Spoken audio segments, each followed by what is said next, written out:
Good evening and welcome to Raconteurs News. It is Tuesday, the 26th of September. Anyway, let's move on to tonight. We've got a returning guest. We love him. He's saved our lives. He is a messiah, a modern messiah. So welcome back to Raconteurs News to Andrew K Fletcher. How are you doing, Andrew? I'm doing fine. Doing okay. Still battling on against all the odds. Oh, cool, brilliant. Just a quick side note, how did the Baggies go on? Did they play last night? I've not been following the football, to be honest. Have you not? No. Oh well, never mind. I wish I'd never followed it at all after Sunday. God almighty, that was just the most inept display from a home team against the local rivals, a team who's just come up from Pub League as well. But, I digress. Let's get on to the meat of the motion tonight. Of course, everybody knows that you're the inclined bed therapy man, and anybody that's tried it will have had some sort of effect from it, and mostly that's positive. Isn't that right? What are you doing now? Where are you taking inclined bed therapy now? Well, we had the study in Pohnpei by a guy called Teki T Ying, and this is on Pohnpei Island. The study was conducted by doctors into diabetes type 2. And we had a group of 11 patients, and all 11 patients showed a significant reduction in their sugar levels simply by sleeping on an inclined bed. Now, for anybody that doesn't know what we're talking about, it's jacking the head end of your bed up to create a 5-degree inclined platform. So we're avoiding flat bed rest. And it's very interesting, actually, because with diabetes, more research has revealed that people without diabetes and people with diabetes get spikes in their glucose levels first thing in the morning. They have a name for it in diabetes. It's called either the morning phenomenon or the liver dump, which they call it the liver dump. And it's assumed that the liver's giving a reaction and releasing a lot more glucose than it should. But I actually don't buy into that theory, as you probably realise. And the interesting thing is that we're dealing with gravity, and gravity in relation to the kidney function is very important, because if we're on an incline, then dense materials find their way into the bladder via the kidneys. If we're sleeping head down with our feet up in the air, then that density doesn't occur. So you don't get dense urine, you produce urine that's near water density. Right. So that effectively shuts down your kidneys, which means you're getting a build-up overnight.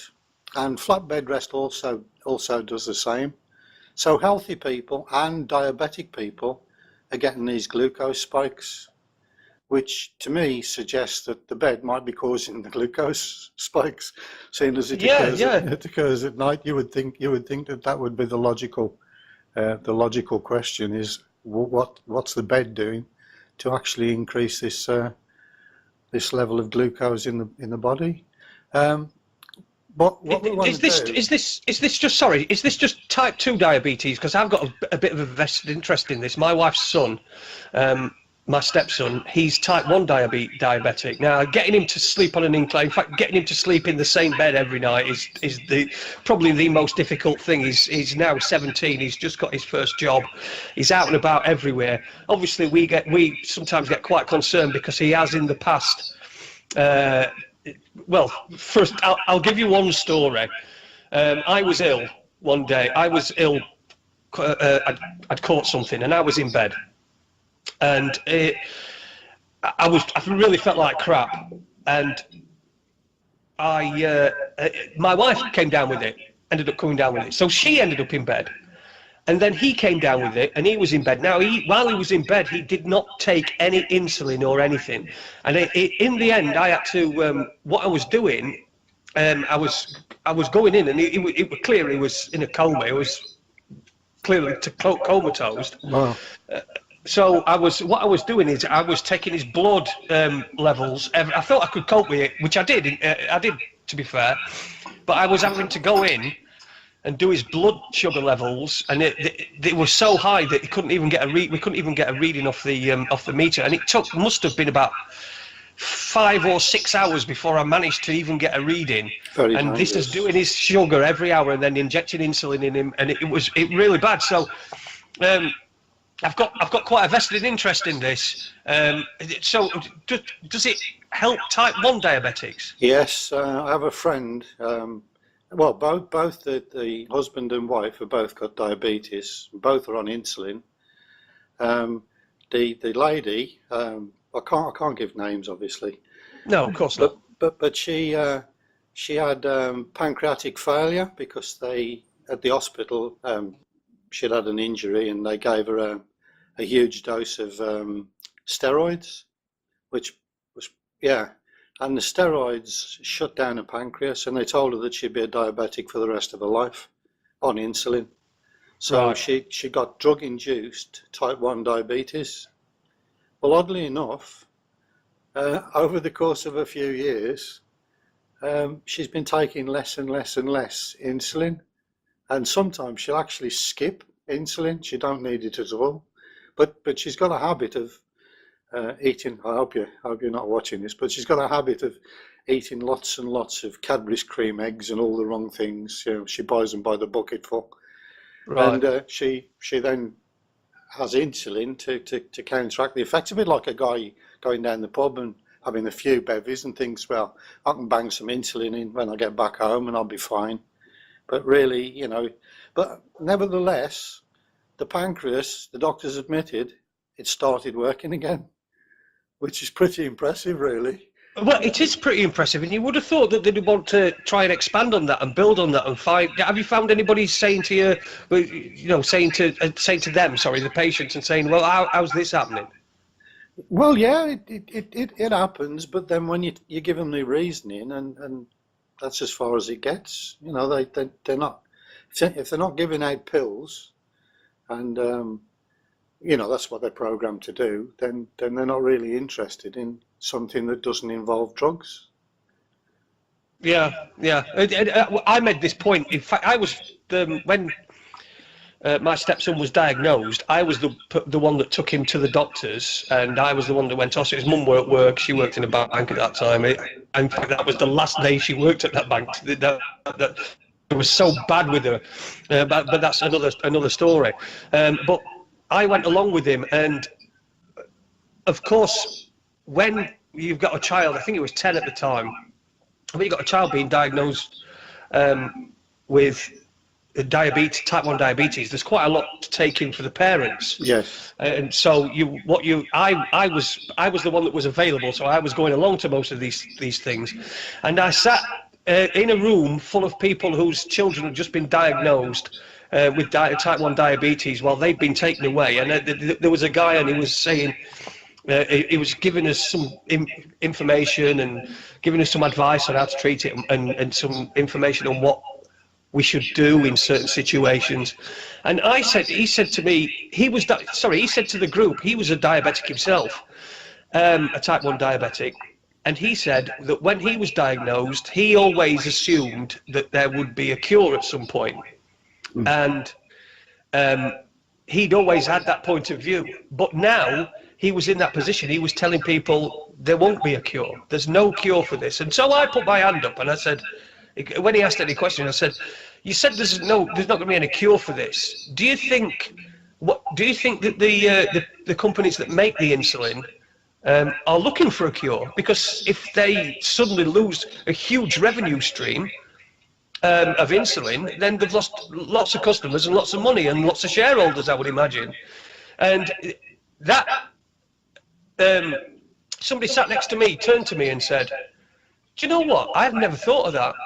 And it just seems that that's how the industry is. If there's no money in it, they don't do it. A patient cured is a lifetime customer lost. Yeah. Yeah. Well, back to the couple. Her husband is 82 now, I think, and he's type 2 diabetes. and quite a few years back, he was as yellow as that wall behind you, and yeah, very, That's very, purple. very, very. Oh, it is. It's the light that makes it look yellow. Very, Sorry. very, very, very poorly indeed. His eyes were yellow, his skin was yellow, very jaundiced. And I told him, I said, look, I've seen this before with several other people, and it's metformin. It's the common drug that they give to type 2 diabetic patients. And it actually killed my father, without a doubt, metformin. Sent him yellow as well, and he wasn't even a diabetic. But we got him off the metformin, and he asked his doctor if he could take insulin instead. And insulin is not without its own risks. You know, you have to be very careful what you're doing with insulin.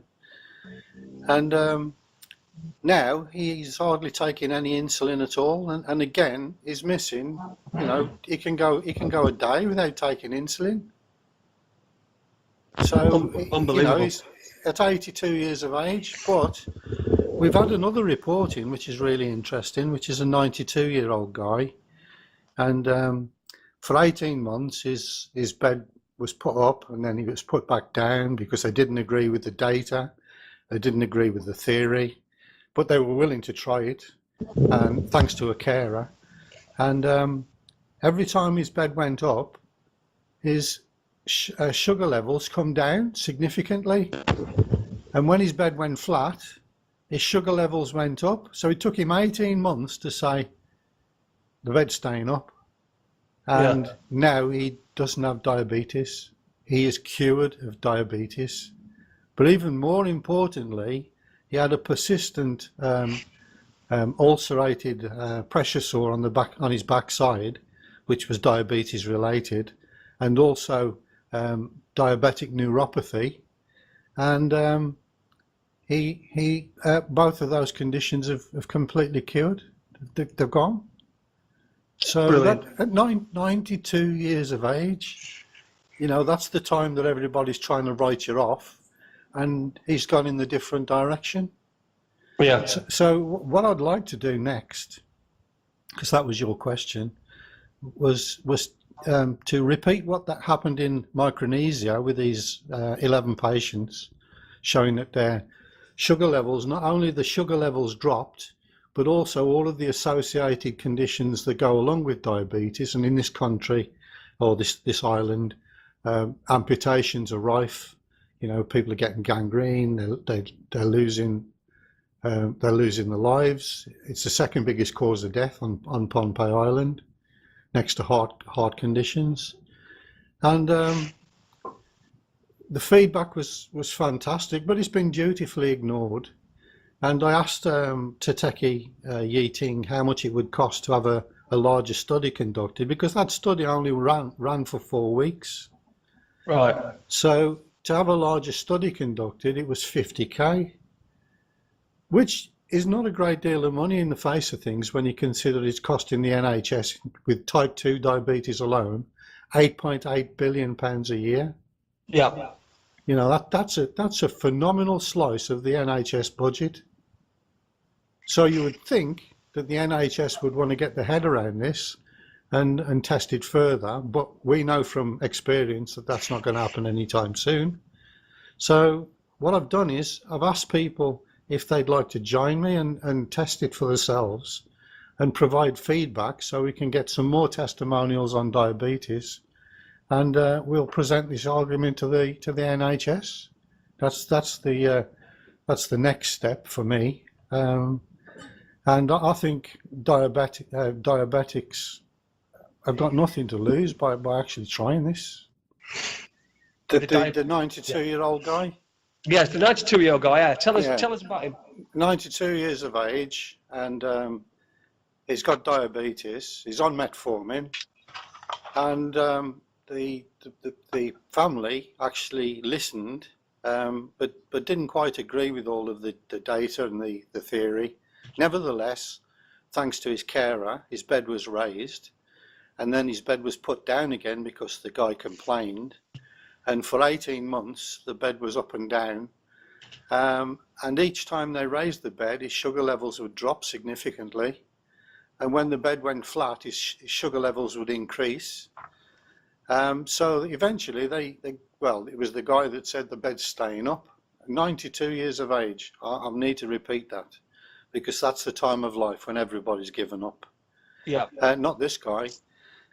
He had a pressure sore stroke, diabetic ulcer on his backside, rather nasty one, which he'd been suffering with for months, and all treatments had failed.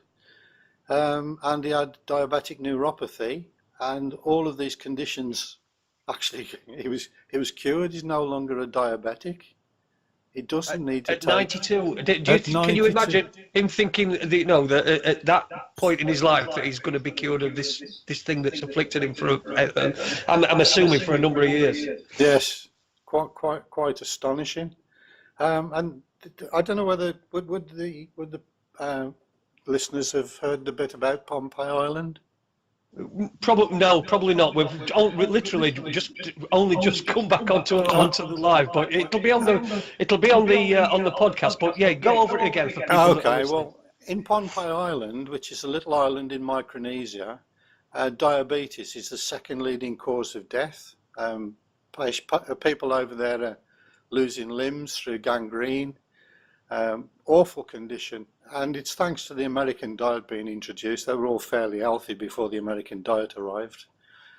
Yeah. But 11 patients, thanks to Tateki Yeting and working with the Micronesian College and the doctors in Micronesia and the government, they set up a study which ran for 4 weeks and showed that 11 patients out of 11 not only reduced their sugar levels, their glucose levels, by sleeping inclined, but all of the associated problems that went along with diabetes were also reported to have sorted themselves out, which is quite remarkable, really. But the problem is that the study ran for 4 weeks, so I asked how much it would cost if we could run the study again on a longer period with more patients, and they said 50 grand, which 50 grand is a lot to me, Jason and Andy. But in the when you're looking at 8.8 billion of NHS money is going into diabetes type 2, 50 grand's not a great deal of money. It's not. It's a drop in the ocean, isn't it? Particularly for any of these it's absolutely companies. Nothing. But that's not going to happen anytime soon, because I haven't got 50 grand unless I sell my house. Well, if anyone's got a spare 50 grand, Andrew K Fletcher has got a study that he'd like you to fund. So I'll just put that out there. That would be nice.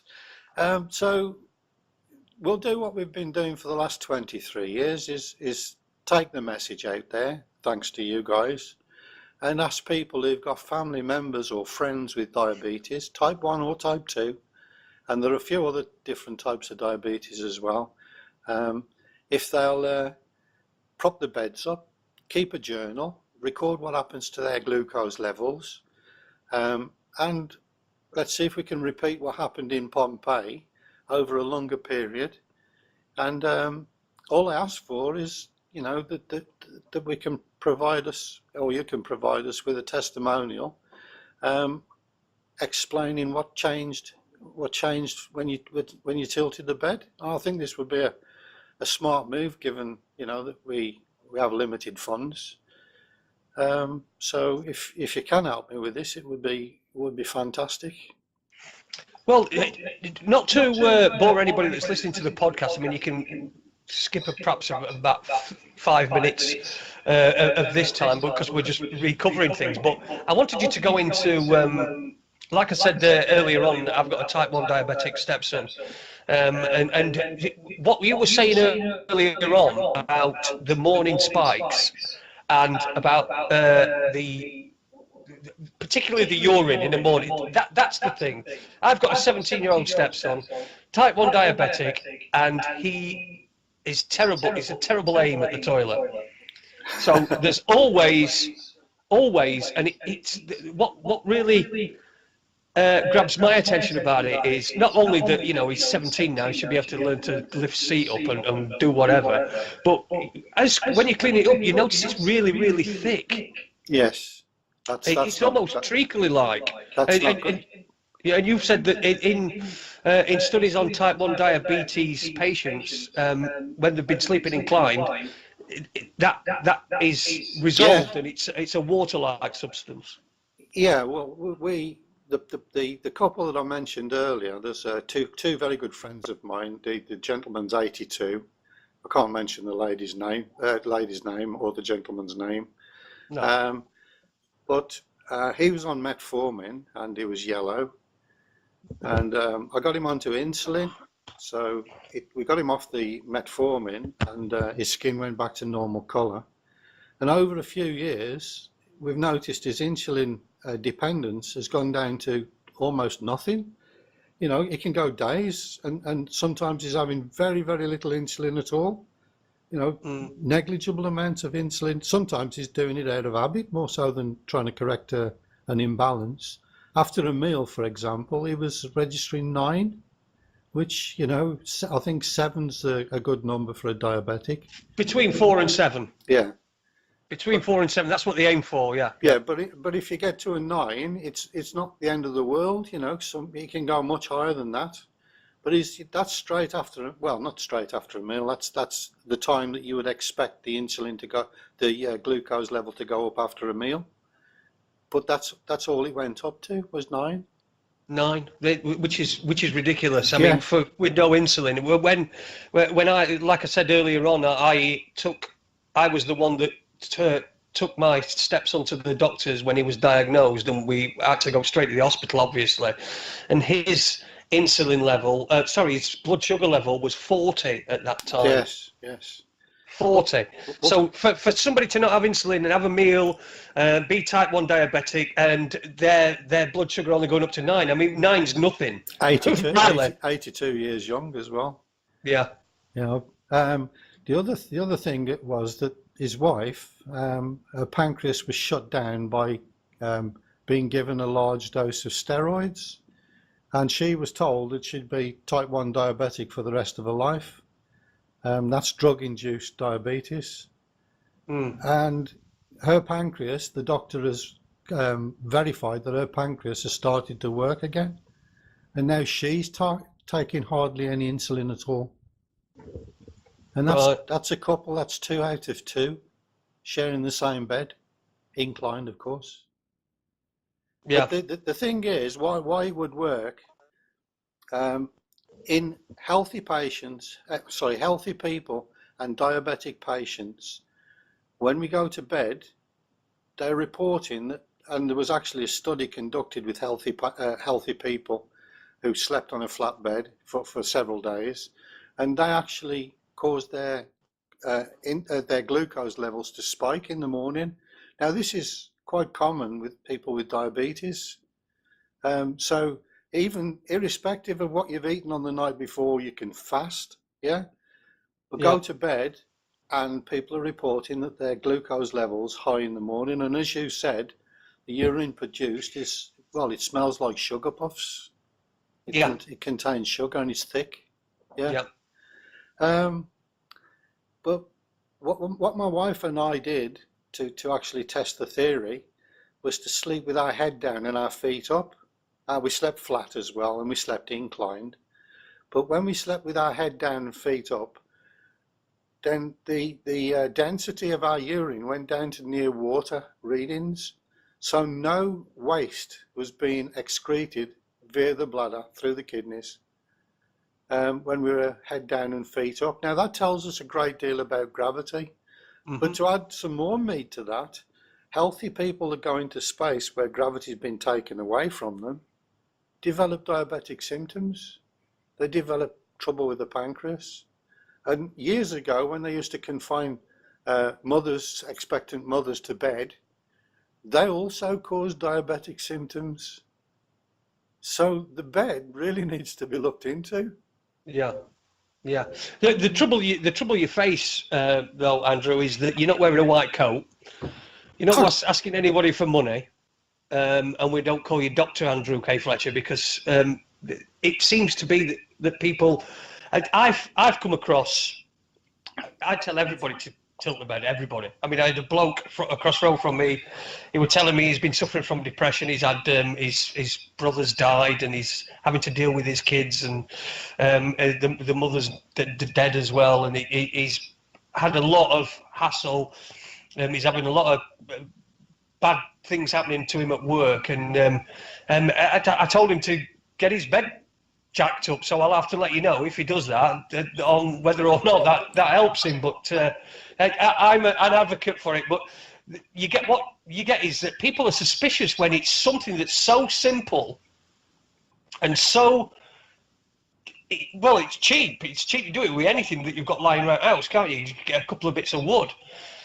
So that's the problem you're up against, isn't it? How do you counter that? Is it just a case of just plodding on and carrying on and keep going? 23 years later, I'm still plodding on. You would have thought I'd moved mountains by now, but alas, there's no money in it. So what's the point? Nobody wants to pick it up. No.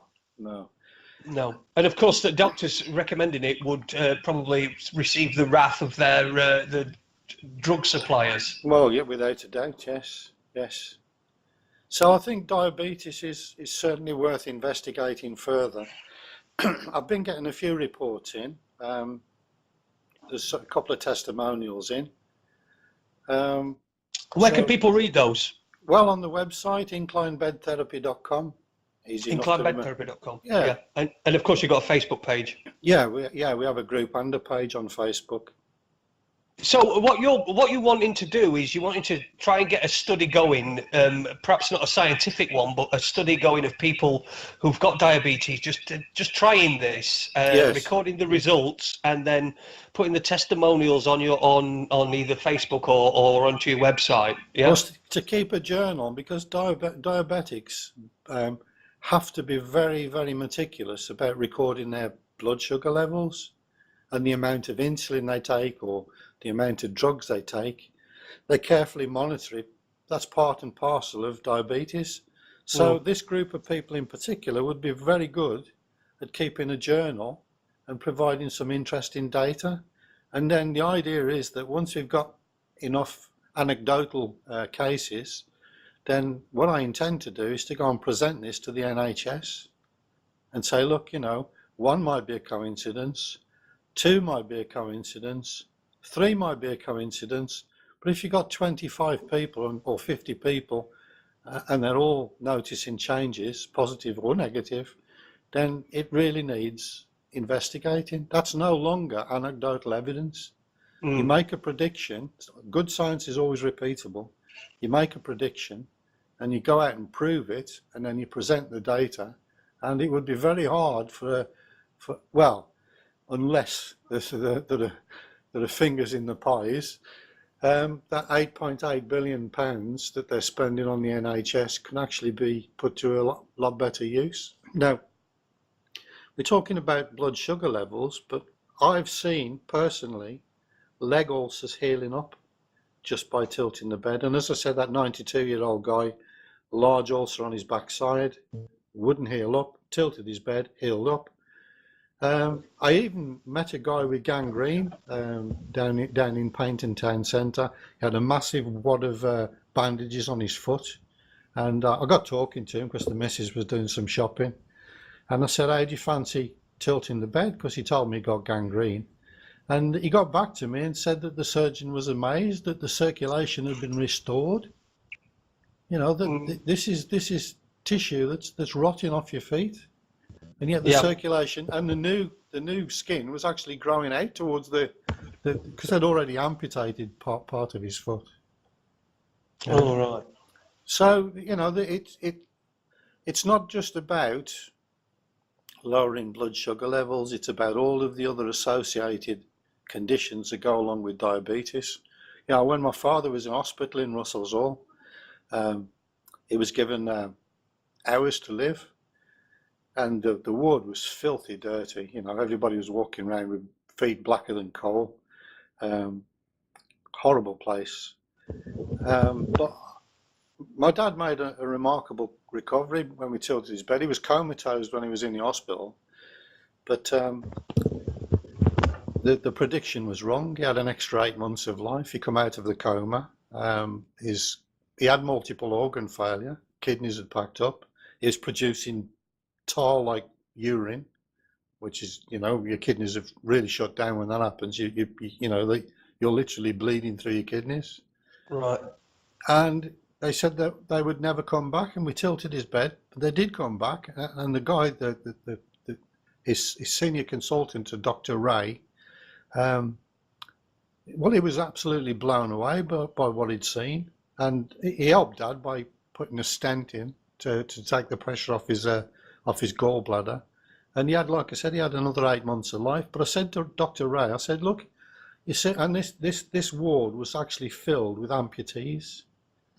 And I said, you could really do something for these patients. You've seen what happened with my dad, right? Tilt the beds and you can prevent these amputations from taking place. Mm. Not a lot to ask, is it? And he actually said that he'd like me to come in and give a talk at the hospital. And for some reason, that talk never happened. Even though I got back to him a few times and said, look, when's this talk going to happen? And it never did. Yes. Yeah. Super. Right. We were just talking before everything went tits up. We were talking about circulation and how important it is, particularly when it seems to be when you're at rest. Because when you're not at rest, when you're sat on your settee, your gravity's working anyway, or when you stood up, gravity's working, like we saw with Tony, the boxer, who yes, who demonstrated that. So, can you go into circulation? Shall we talk about that? Why is it so important? Well, circulation's, if circulation stops, we're dead. We're dust. Yeah. Yeah, life is circulation. So keeping the circulation moving is how the body heals itself. If you ignore circulation, then, it's at your own peril. And the reason why the sloping bed is so successful is because I worked out how gravity is actually driving the circulation. Now, I think we've talked about this before, but it's worth mentioning again. Everybody considers the heart as the main driving force behind circulation, but we have circulation in cerebrospinal fluid and circulation in the lymphatic system, and there's no heart pump in there, and yet it circulates. Right. So something else is at play there. And long before the heart develops, circulation takes place. Now, a chicken's egg, for example, because it's elliptical, it's disconnected from its parents. Because it's elliptical, it can only be rotated across one axis. Now, we know from battery farms that if they don't rotate the eggs, the embryo doesn't develop properly. Right. So that's why the eggs are rotated. Now, the reason that this is working is because the food sac in the middle of the egg is supplying the nutrients, and these nutrients are dense, so they flow down through the albumen and they initiate primary circulation. And in a developing egg, the actual primitive streak which starts the whole process off of the developing embryo resembles my experiment of bricks and cliffs. It's exactly the same. You have a downflow and a return flow. Mm-hmm. Now, each time that the egg's rotated, it reverses the process and the solids or the dissolved substances move again. And this is what I believe is actually responsible for the heart formation, and which incidentally begins as a single loop of tubing which is actually twisted and then forms into the shape of the heart. But before the heart is formed, there's a pulsatile beat in that loop of tubing. Now, what's making that pulse? Gravity. Yeah. No, people say, oh, we're talking about gravity. Well, any idiot knows that gravity is the weakest force. We've all read it in the science books. But the method that they used to test gravity's strength was to actually put a paper clip on the floor, pick it up with a magnet, and therefore the magnet has overcome gravity, so therefore it's stronger than gravity. But that's actually an irrelevant experiment, because you could have had a massive electronic or electromagnetic grab from a scrapyard and hover it over the piece of paper, and the paper won't budge. Gravity's overcome the magnet. Yeah. And the other argument is that the nuclear force is stronger. Now, you can release the most powerful bomb in the world, and it forms a mushroom cloud, which pulls back down to the Earth. Now, you would think that the velocity from a nuclear blast would actually take it out of the atmosphere. It doesn't. It's contained by the atmosphere. Gravity's overcome it. So the problem is that people hear this so many times, you know, about gravity being weak. They actually believe it. You know, we've just had hurricanes, we've had tsunamis, volcanic eruptions, all created by gravity. Yeah, yeah. We've got a question in the chat room from Mithrin. How are you doing, Mithrin? Long time no see. Well, I've actually never seen you because you just never always a name on a screen. But Mithrin's question is, how would gravity cause a pulse? Is it not more of a constant flow? To answer this question, I had a good friend who's passed away now, Harold T. Hamill, an emeritus professor from the Max Planck Institute in Germany. And Hamill said to me, because we'd had a long conversation about a pulsatile flow, that he'd observed pulses of blood arriving at the kidneys, dense blood arriving at the kidneys. And if we consider the lungs, how the lungs supply the driving force behind the circulation, which is what inclined bed therapy is all about, is that we breathe out, and in doing so we evaporate water from our lungs. We've all breathed on a glass window and seen the moisture on the glass window, but that comes from tiny capillaries that are fed by the blood that flows through the lungs. So by evaporating water from the lungs, you're actually concentrating the blood as it flows through the lungs. It becomes denser on the way out of the lungs. It goes through the heart, and then the heart injects it back into the main artery, and gravity pulls it down towards the kidneys if we're upright, or if we're on an incline. If we're sleeping flat, then gravity is running perpendicular to all of the vessels in the body, which run from head to toe. So gravity is still acting upon the density changes which occur through evaporation, and in this case it's acting as a brake. And that could explain why when people lie down they go to sleep, you know, because it slows the whole process down. Right. So I just want to go over again. Sorry, first of all, there's one question from right back before that I just wanted to ask you, that I meant to ask you but I didn't, and that was, you know, the study you were talking about in Polynesia, were you part of that, or were you involved in that in any way, shape or form, or was it as a result of your work? It was a result of my work. It was conducted independently. All I did was provided the method, and they investigated it and used whatever means they could to raise the beds up, and then conducted the study. And the study was actually presented in Washington and dutifully ignored. Washington, D.C.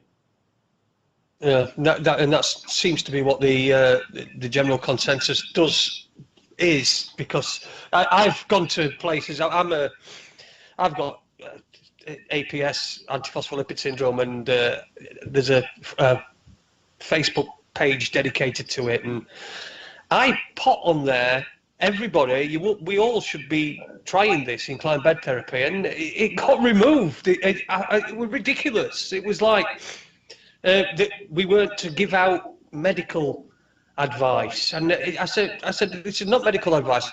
This is just a lifestyle advice. You know, you wouldn't stop me from telling people to stop smoking, would you? No, this is the same thing. You just sleep on a tilt rather than lay flat, and it was removed. And this is what we're up against. I get removed and banned all the time. I made the mistake, well, not mistake, I attempted in two of the top forums for diabetes. I just posted a little message saying, would people with diabetes be willing to sleep on an inclined bed, actually raise the head of the bed and use books, blocks, bricks, whatever means you can to tilt your bed, and report back to me what happens with the glucose levels. That was enough to get me banned from two forums. Yeah, and that's what you're up against. It's but I'll, you know, without being, well, I am cynical, yes. I've come across paid spoilers in forums. right. They're stooges that find their way into these big places, and they prevent any progress that could even suggest something that helps other than drugs. Yeah, drugs seems to be the way. It's the only way to medicate. Is the only way that they know to do anything, isn't it? I mean, all right, you'll get your doctor telling you to quit smoking, but they'll offer you something to help you to quit smoking. Again, money, which costs money. Okay, it might be free at the point that you get it, but it does cost money. And this is, it seems to me that this is just like a way of stealing public money. Yes, it is. Yes, it is. For some reason, I've been noticing. Sorry, I've been noticing that there's a member of my family that has metformin, and she's already gone yellow, right? And she's had 7 pints of blood, right, to bring her colour back. And the doctor has just said, I don't need to take metformin anymore. I've been trying to get her to stop taking metformin for many years. She wouldn't listen to me. But when the doctor told her to stop taking it, that's the problem, is if this come from a doctor and the doctor said, look, you know, tilt your bed and you won't need to come here. Well, my own GP, for example, I asked him how his patients were doing that incline the bed. He says, well, all the ones that are suggesting incline the bed, they don't have to come into the surgery anymore. Yeah. Well, for me, and I know for Andy and Tina and me and my missus has got rid of her migraines. I'm much better. The first time we spoke on the radio, I was sleeping flat. Since had a few months down the line after having a couple of heart attacks, and the transformation was almost instantaneous. I mean, I'm not a big fella anyway. I'm built like a Gippo's dog. I've got spaghetti arms, and somebody said to me the other day I'd got shorts on, and somebody said to me, what are those things hanging out at the bottom of your shorts? Because my legs are that thin. So I'm quite thin anyway. But I was literally like a skeleton. And you know, I really want to say skeleton. I just wanted to say skeleton, so I'm going to say skeleton. I was like a skeleton, and it was almost an instant reaction. Have you had anybody that's reported a bad reaction, or anybody that said that they've got worse? Well, we had a recent reporting by a lady that said that she's developed plantar fasciitis, which is a problem with tendons on the bottom of the foot.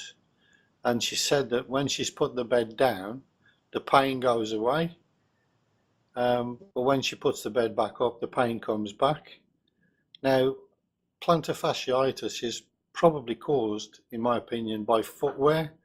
I had some bad shoes once. I bought them, being a cheapskate. I thought, oh, these boots look nice. Walked around the store. Thought, great. Went out for a long walk in them, and I thought, oh, was I in agony? And I ended up with plantar fasciitis because of these shoes. But I realised straight away that the boots were causing the problem. So I stopped using the boots. Foot got better. And then I thought, well, I'll try it again like an idiot.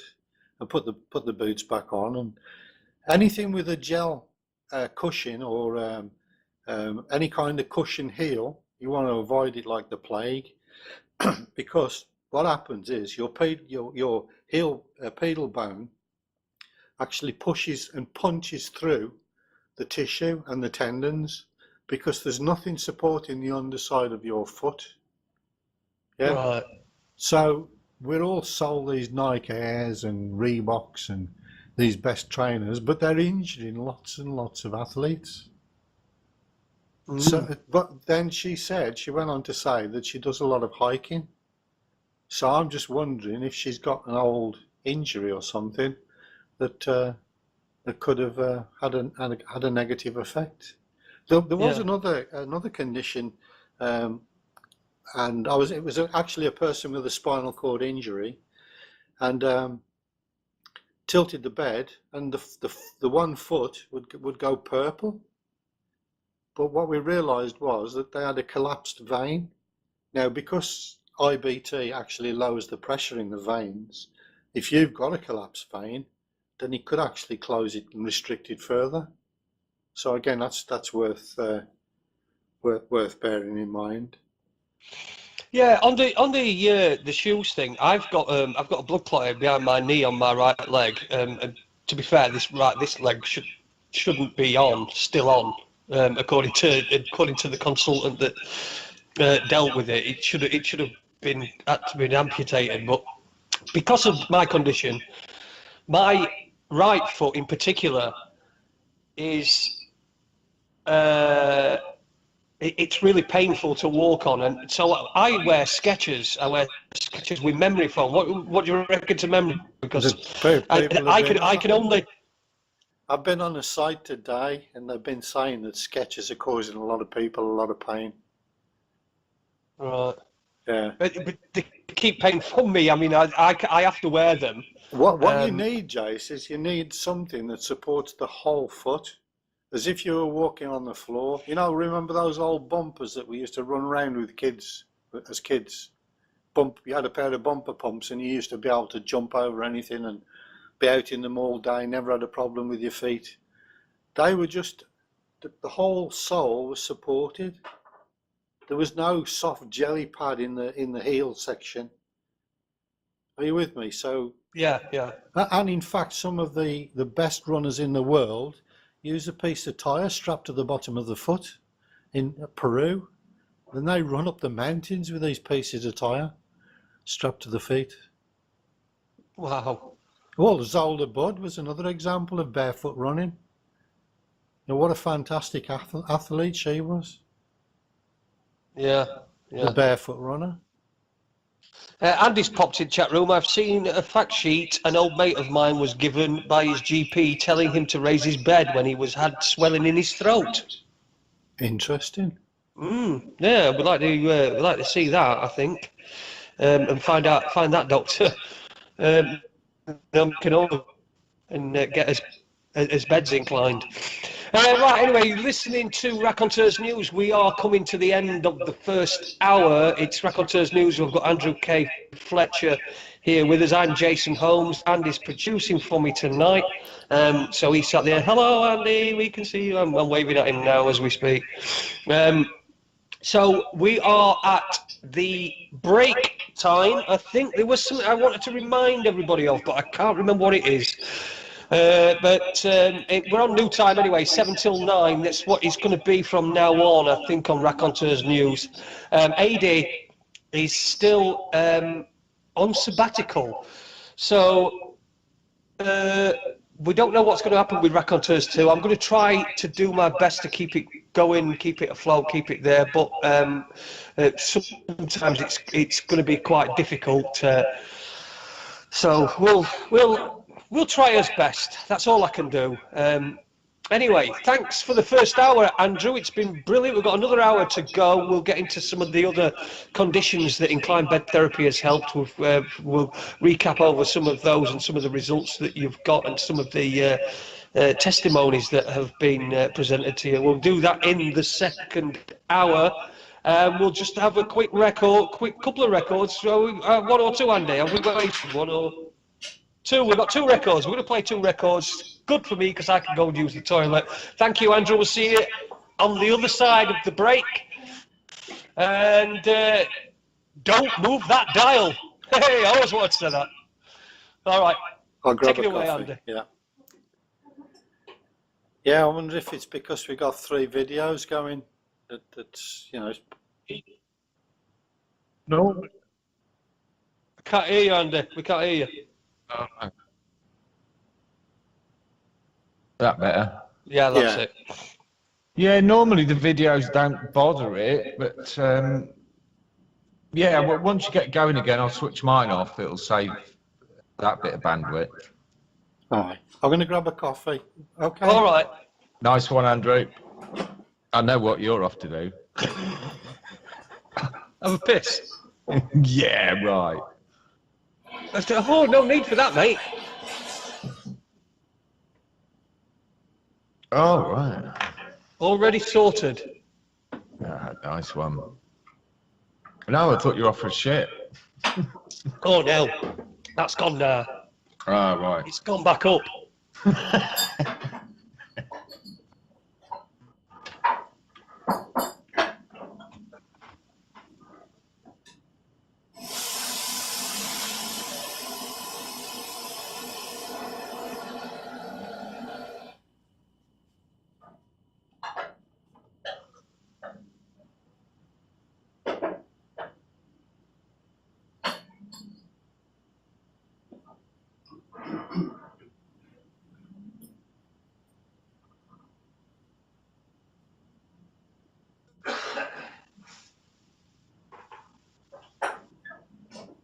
Thanks for having me on, Anne. I said thanks for having me on. No worries.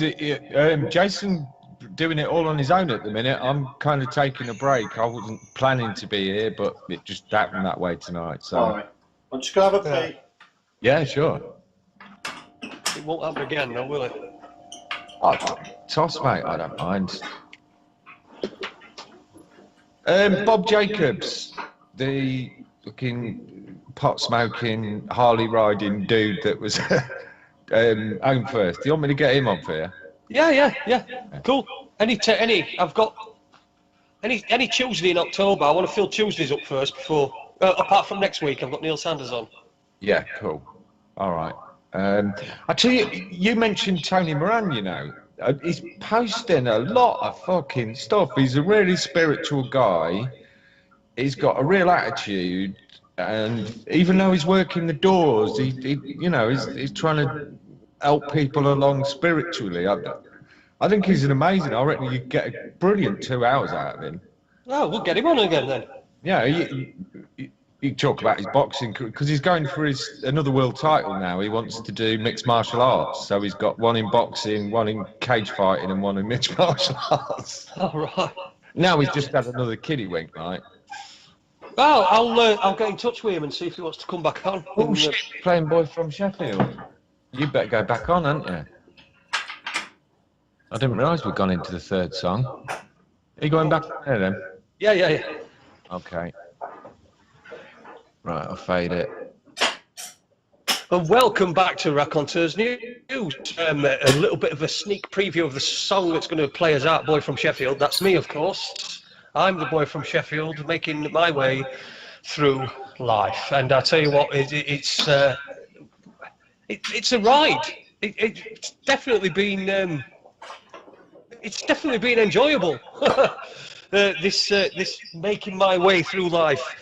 Right, anyway, we're back. It's Raconteurs News. I'm Jason Holmes. We've got Andrew K Fletcher with us, talking about incline bed therapy, of course, a concept that he's the father of, I would say. He's the father of incline bed therapy. And how are you doing, Andrew? Did you have a good comfort break? No, the coffee machine let me down. Oh, as it does. Never mind. Can't you get the missus to bring you on? No. Okay, never mind. All right, you can have one after. We've only got 58 minutes left to go, then you have to grab yourself a coffee. Okay, well let's move on. Do you know? I was just thinking while I was having a squat that of I wanted to go into some of the other conditions which we have covered before, and they are on other shows that people can find on Raconteurs News website or any number of YouTube channels. The previous shows are on there, but I wanted to go over that again. But I also wanted to ask you. I wanted to say to you, you've got. I'm going to give you a pitch. So you're pitching to somebody about inclined bed therapy. Let's say you are. You're pitching idea to a room full of people. I just wanted to know what you'd make and how you'd structure that. Well, first of all, I'd ask, why are you sleeping flat? And then people would say that's I've always slept. Well, we've always slept flat, but have we? Then I would add that we've not always slept flat. In fact, the ancient Egyptians were sleeping on a 5-degree incline 5,000 years ago. Those beds are in the museums all around the world, and they're the elephant in the room. People are standing there looking at them, and not one person is thinking, why did they sleep on an incline? So, well, there is one person thinking, why did they sleep on an incline? It's you. yeah, but then I would say, well, you know, have you considered what would happen if you slept on an inclined bed instead of sleeping flat? And, well, straight away they're going to come back to you and say, well, no, because nobody's considered it, which is really bizarre. But the other question I would ask is, who was the person that decided the entire human race should sleep horizontally? Was he an amazing doctor or physician or surgeon, or was he a carpenter? And obviously he's a carpenter, so we're all sleeping on a flat bed and it's killing loads of people, right? Because a carpenter decided it looked better with having the 4 legs the same length. Right. Okay.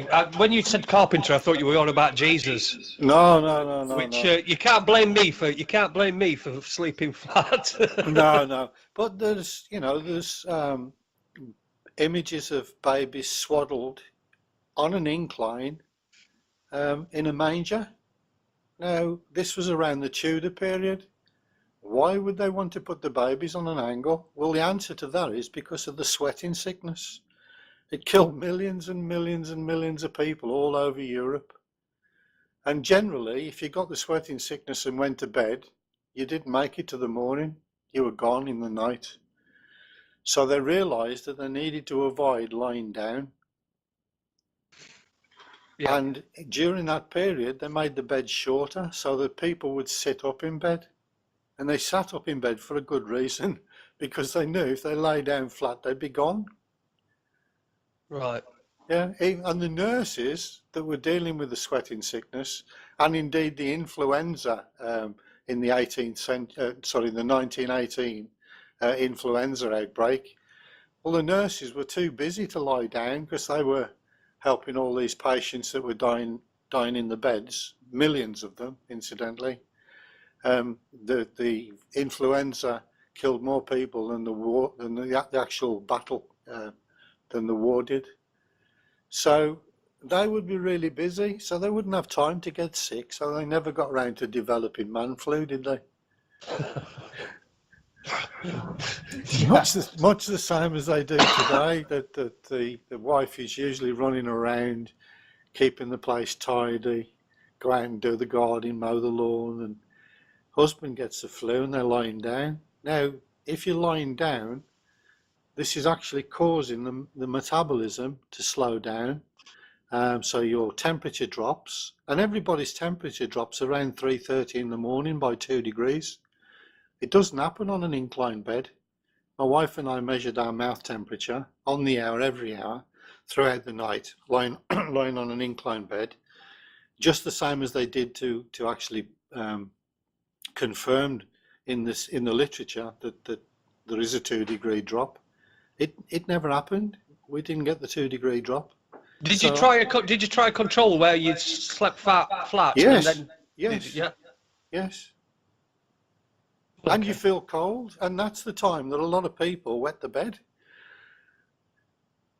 because your body temperature drops, and when your body temperature drops, you need a pee. Yeah, yeah.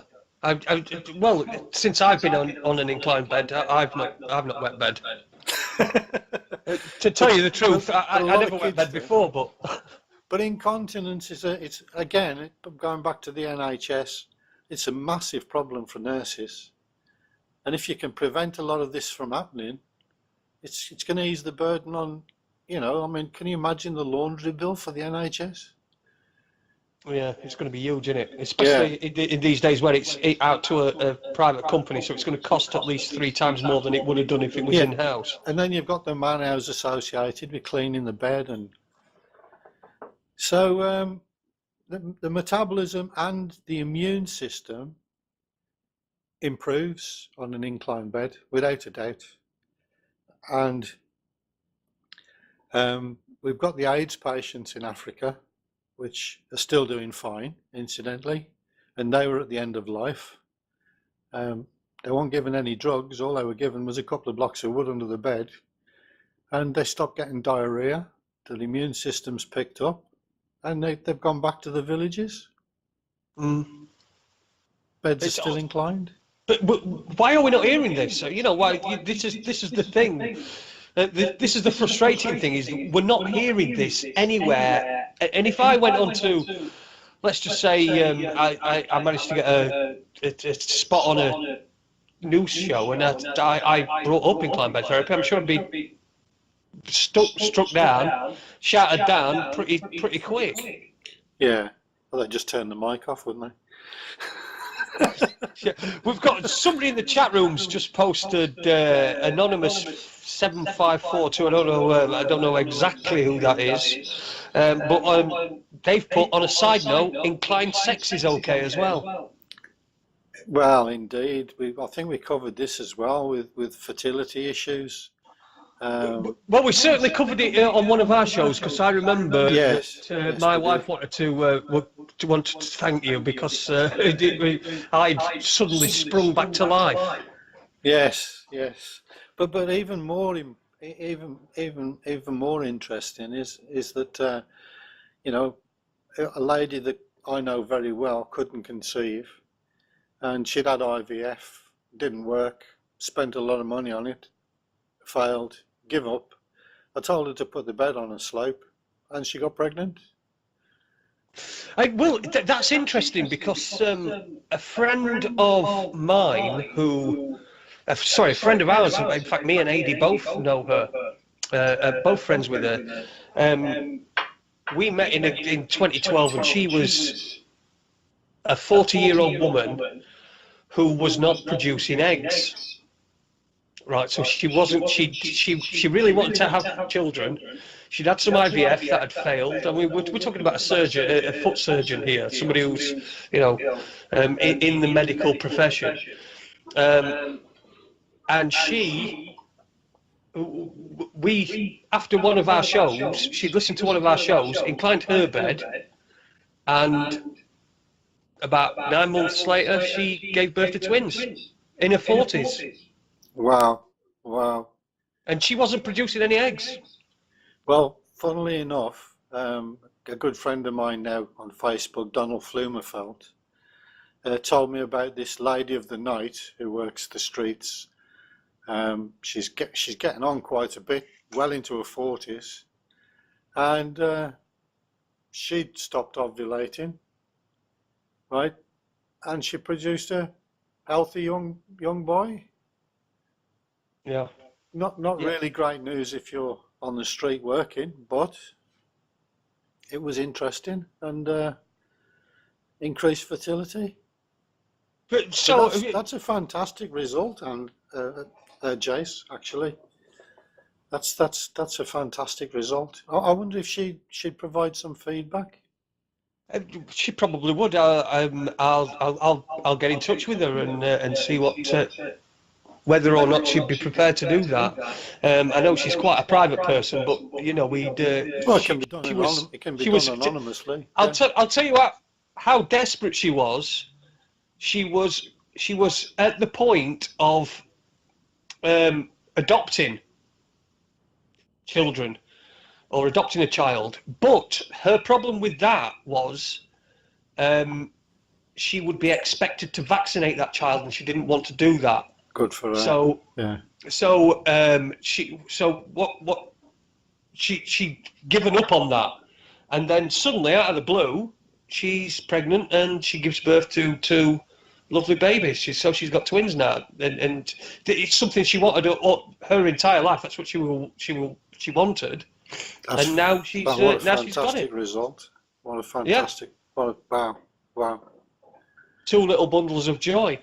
So we've got a huge list of things that have been, I'm not going to say proven, but you've got testimony from people that it's helped them. So give us a list of some of the conditions that incline bed therapy helps.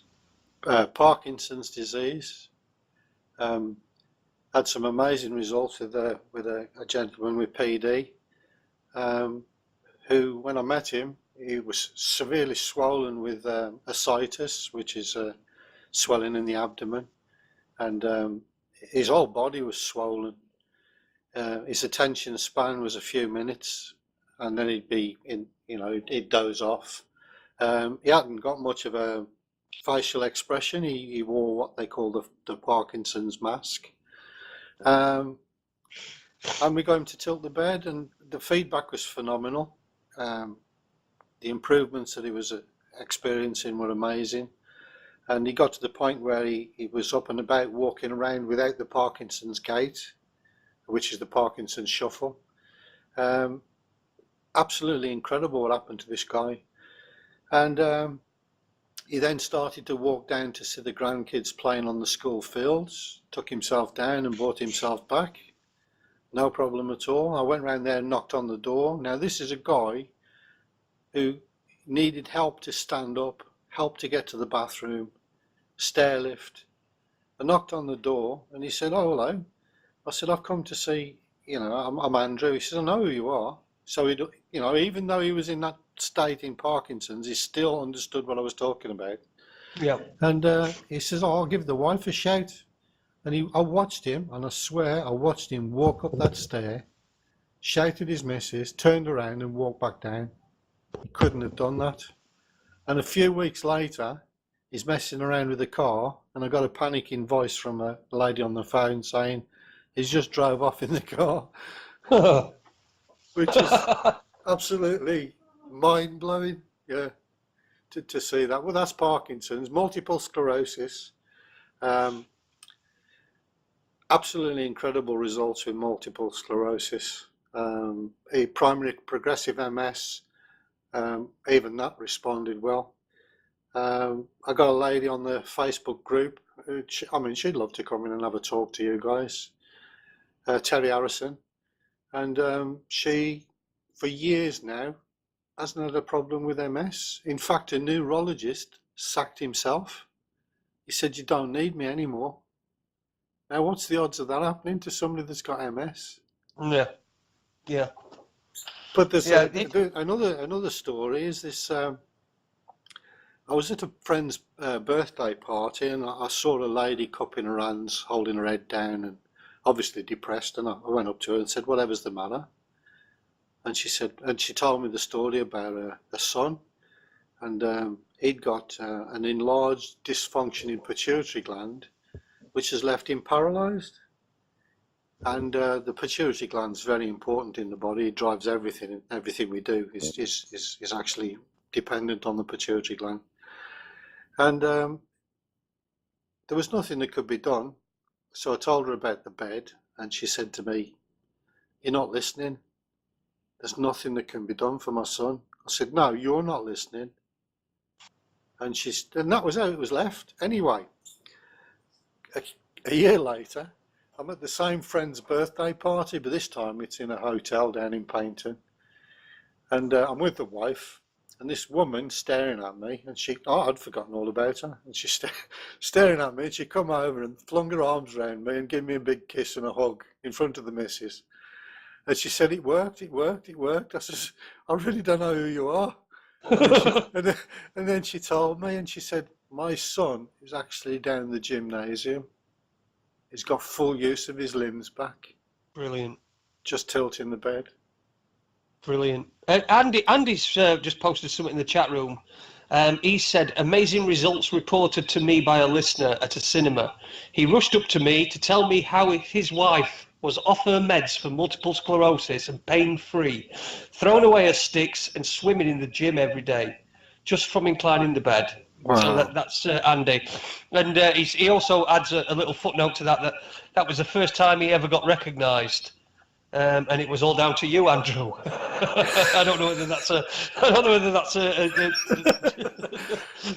the bugging me because of Andrew Fletcher. But the problem again is that people with MS think it's too simple. It can't be of any use. Otherwise, the doctors would be telling me to do it. You know, this is what you're up against all the time. The condition I've got, antiphosphlipid syndrome, APS. It's normally misdiagnosed as MS, so the symptoms are pretty much the same. Interesting. And when I inclined the bed, the change in me was incredible, absolutely incredible. I really, let's just put it this way.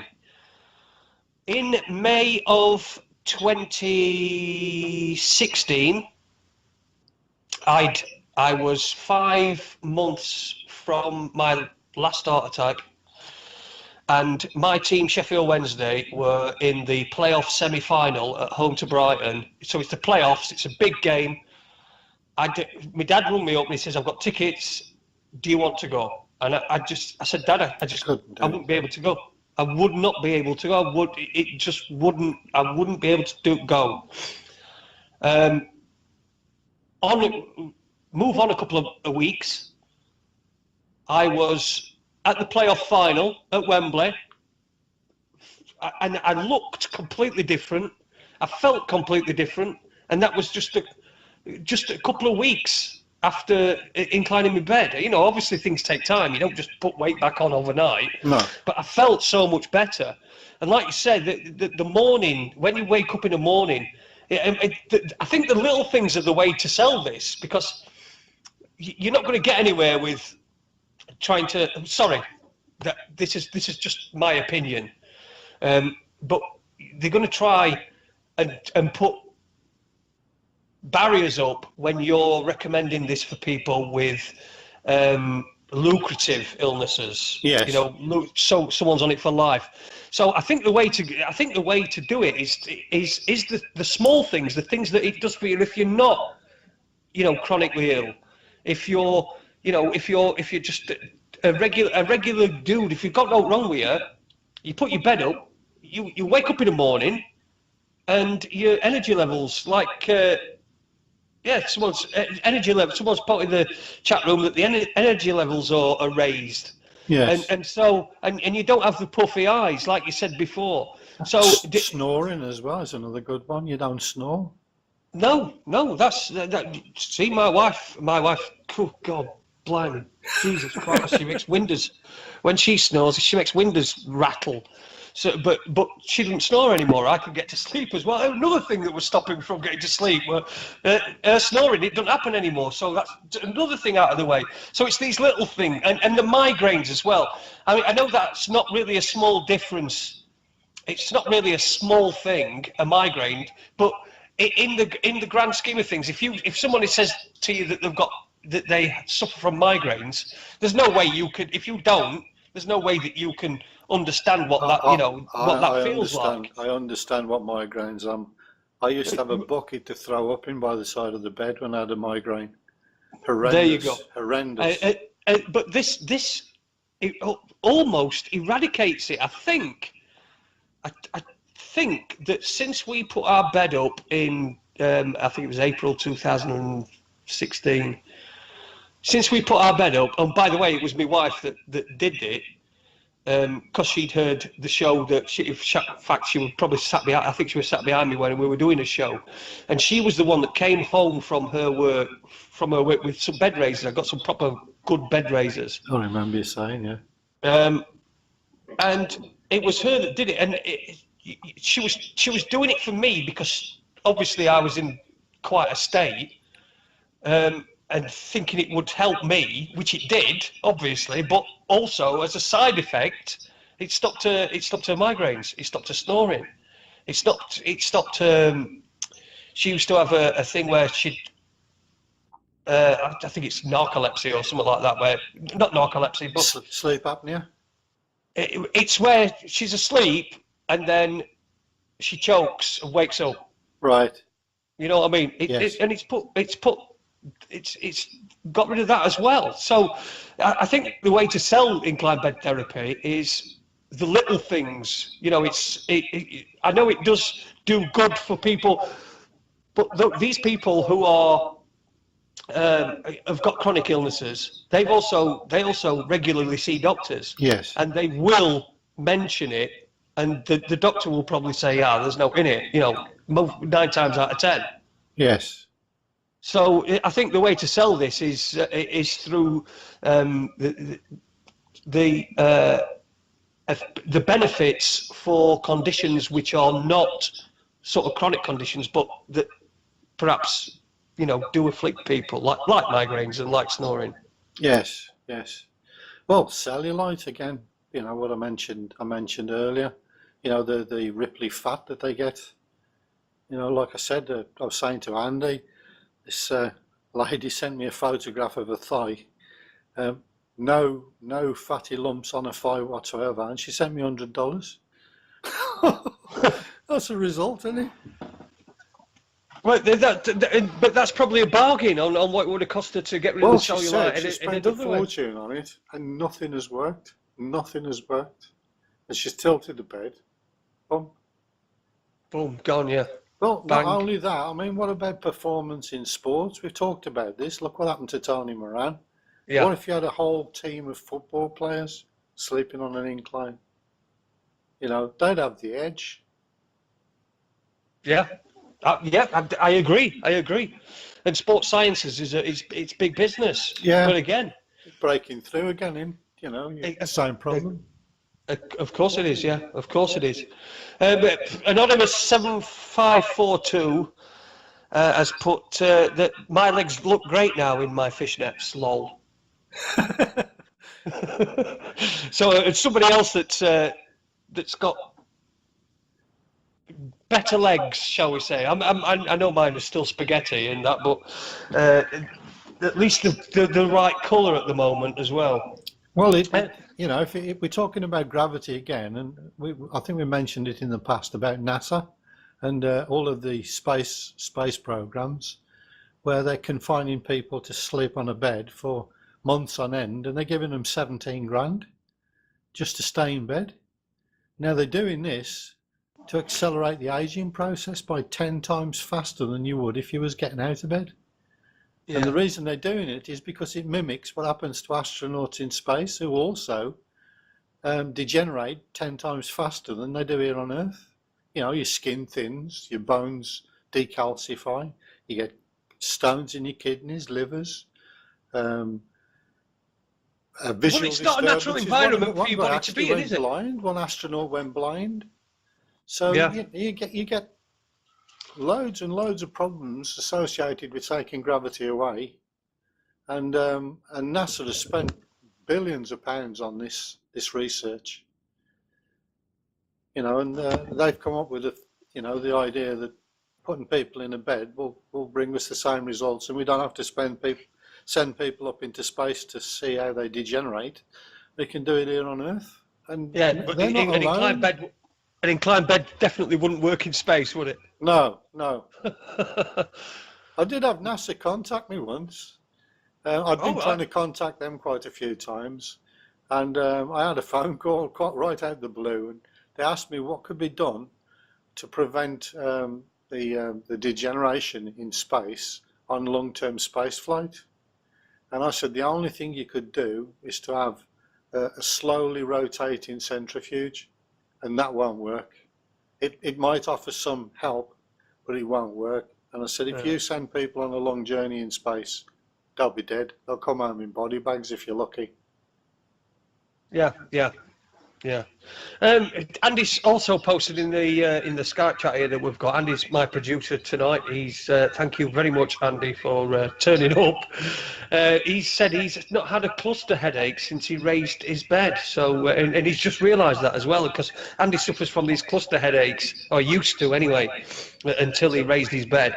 And I think they're really quite painful and really intense and quite long. So he's not had one of them since. That's amazing. Again, we need a testimonial, pretty please. Yeah, well, I'm sure Andy will give a testimonial. Yeah, well, anyone that's using the sloping bed, without your feedback, I'm on a hide into nothing. But if the more anecdotal evidence we get, the more difficult it is for these doctors to dismiss it. So we need your help. We need that testimonial. It's worth more to me than anything.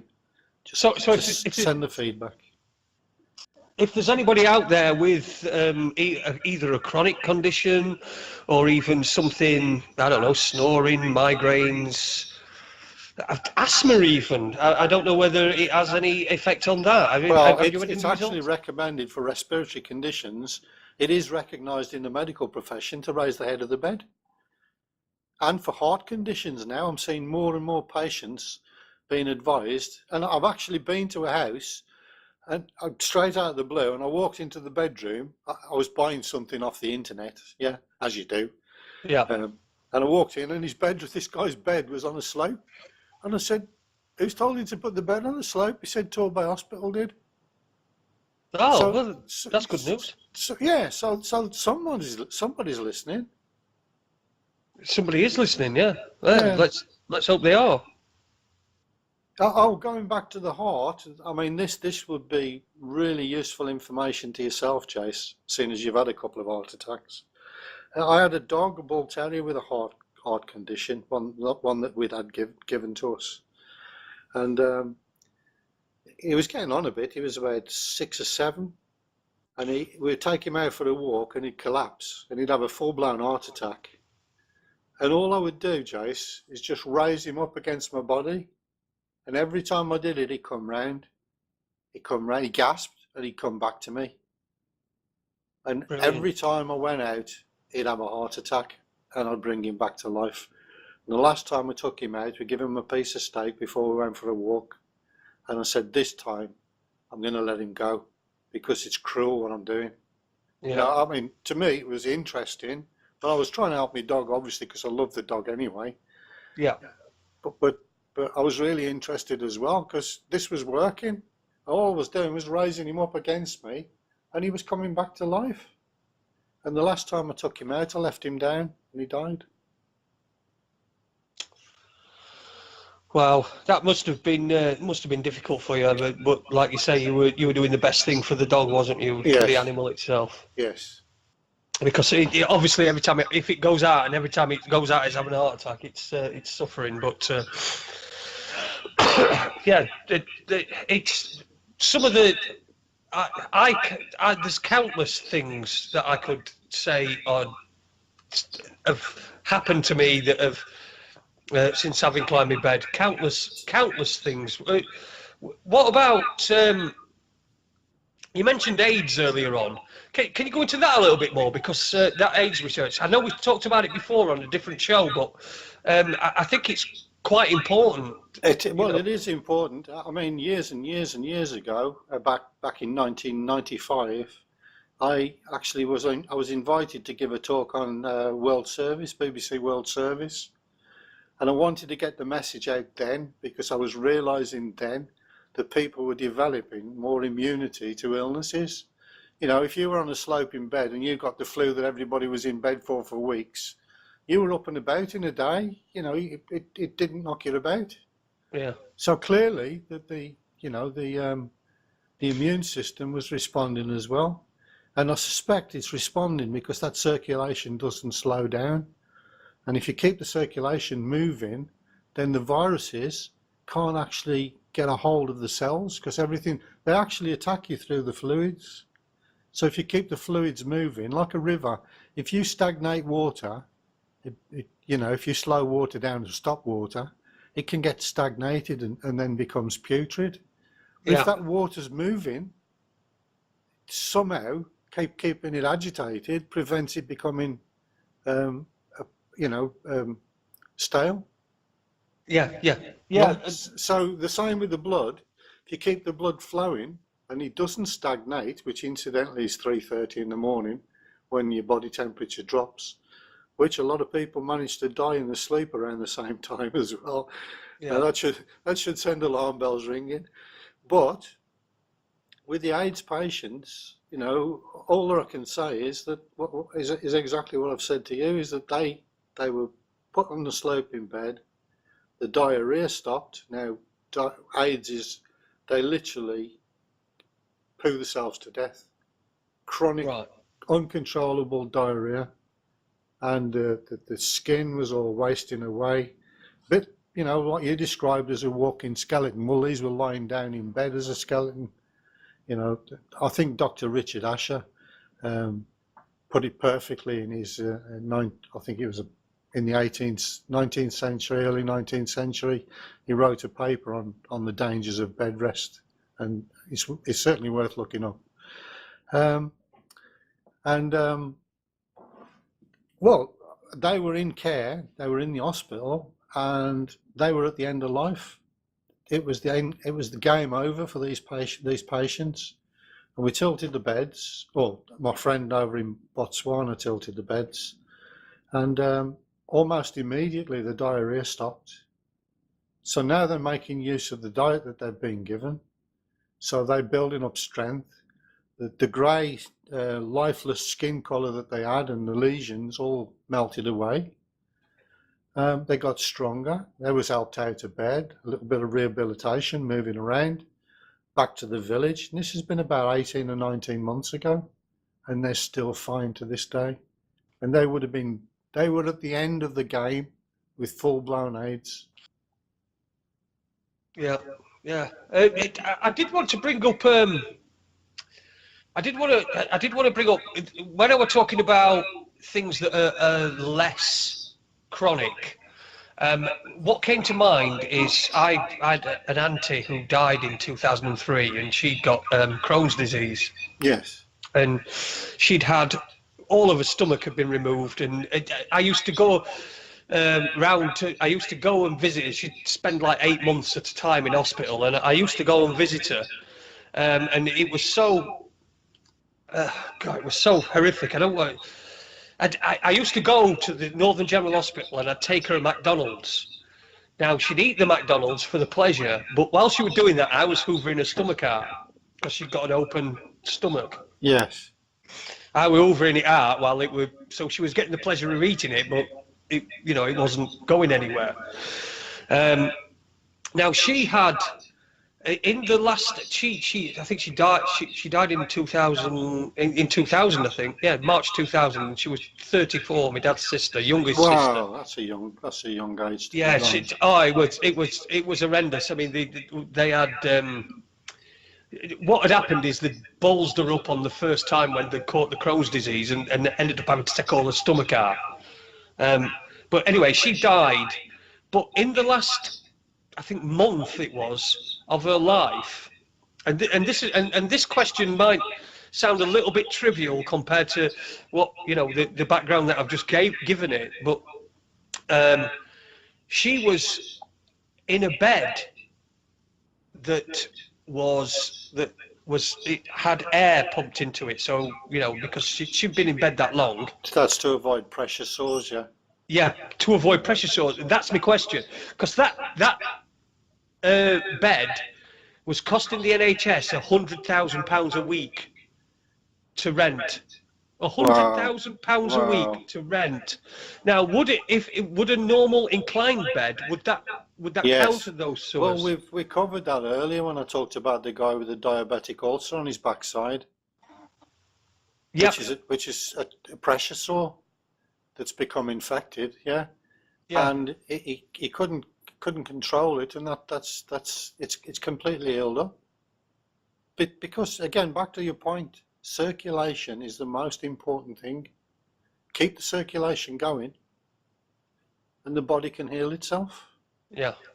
Ignore it, and the body will let you know about it. Mm. Yeah. One thing that we've been getting some interesting reports back is recalling memories from childhood. All right. Yeah, for people that have been on IBT for a long time, I've been getting people coming back to me and saying they're actually recalling long lost memories. You know, Well, yeah, and I personally have experienced this as well. I've remembered stuff that I'd long, well, I wouldn't even try to remember as a kid, yeah.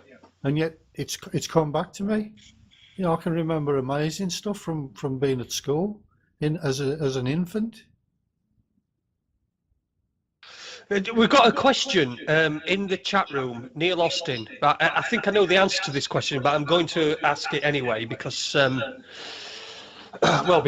Neil Austin in the chat room has took the time to write it out. So I'm going to read it. I'm going to take the time to read it. Anyway, he says, "Evening all. My missus is bad with ME and fibromyalgia. She just keeps taking painkillers and following doctor's orders, but we're getting nowhere. Can incline bed therapy help?" Now, the person that we need to ask about fibromyalgia is Andy. Yeah. Yeah. So there we have the proof. Yeah. Yeah. I'll mute your mic for that one, guys. Yeah. It's just changed our life beyond belief because Tina was at a point where she couldn't lift her arms much above waist height. She'd gone for best part of 10 years not being able to put her hair in a ponytail, not being able to put a bra on, not being able to put a top on. I'd had to do all that for her. And a month after we inclined her bed, we went away one weekend and she went back to the hotel to freshen up on her own, which I thought was a bit surprising. She wouldn't normally do that, but when she came back to the pub, she was very quiet. And when we got back to the hotel that night, she just went, "Sit down and look at this." I'm like, "What?" And she immediately reached up for the sky.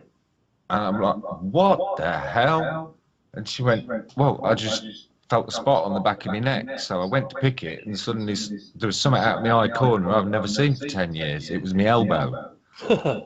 And since then, our grandson's been born, and we spend a lot of time with him, and we spend a lot of time looking after him, and we just couldn't do that without Andrew's help. So I just wanted to unmute my mic and say thank you, Andrew. You changed our life beyond belief. You're welcome, and my pleasure, mate.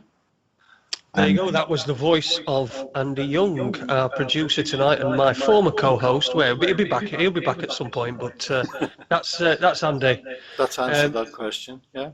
It has answered that question. So yes, Neil, ME and fibromyalgia will be helped with incline bed therapy. I don't think there's anything that the incline bed therapy doesn't help. It doesn't help my wallet. Well, no, it's no. You're right there, but that's not. I don't think that's the reason why you're doing it, is it? No, not at all. We had some interesting. It was a Facebook post, and apparently Lady Gaga is crippled up with fibromyalgia. Yeah, Yeah, I saw that. Yeah, she yeah. can't perform. Yeah, she's.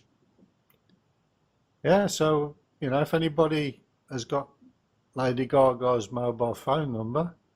Yeah, well, I think we'll probably leave her. Yeah. We're not bothered really. It's not going to happen, is it? She can pay for her doctors to give her some drugs and what have you. It would be a shame. It would be a shame though if if we could, because if you can get hold of a film star or a star to shout this, then people will listen. Yeah. But I tried. That's a sad thing, really, isn't it? Yeah. When Christopher Reeve was spinal cord injured, he had the best care that anybody could offer him, except a couple of blocks of wood under his bed.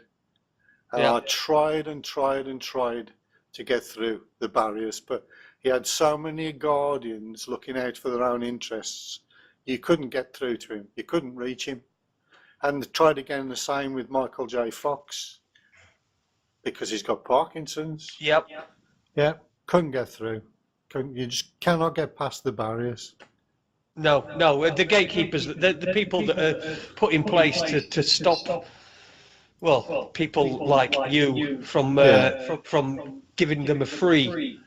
Because these people, these stars, Lady Gaga with fibromyalgia and Michael J. Fox with his Parkinson's disease, they're going to have made somebody very rich with what they're going to need. Yes, yes.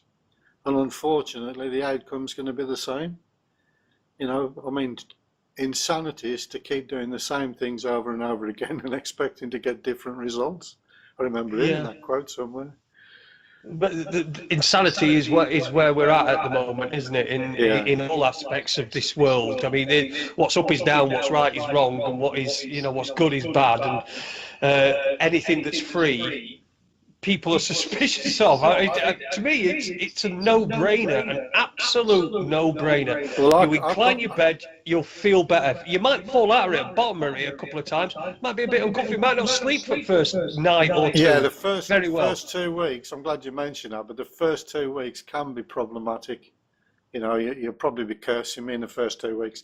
That said, some people I know have spent one night on the slope in bed, and it's completely changed their lives. One night. Yeah, I think it was one night. It was one night that did me. I didn't have any problem sleeping. I did wake up further down the bed than I went to sleep. But God, we'll take that. When you're having to pull mattress topper up and do all that sort of rubbish every day. We'll take that because of the benefits that it's getting. And this is sounding a bit like an infomercial at the moment. Yeah, well, another one. I had a good friend of ours with psoriasis, really bad psoriasis. I had psoriasis when I was a kid in the playground. That was another memory that come back to me. But she's a lovely woman, and she used to come round for a photo session on her legs, and I used to take the photographs on a monthly basis, and the transformation